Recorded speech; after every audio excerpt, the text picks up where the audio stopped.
हित में देना रेंगला भीतर देहिले पसेना मन कर फेंक दी बला साड़ी देही से मोला रहलू अनजान तू तो बन गईलू जान हो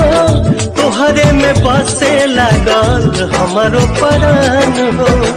तोहरे में बसे लागल हमारो परान हो तोहरा बहिया में नैया नीलाम हो गई राजा हमरो जिंदगिया गुलाम हो गई मैं सुनने लगी हूँ रोजाना अले मिला सुना क्या सुन रहा है मम्मी के ताना समर सिंह के गाना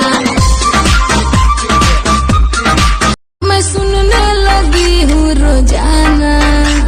अले मिला सुना क्या सुन रहा है मम्मी के ताना समर सिंह के गाना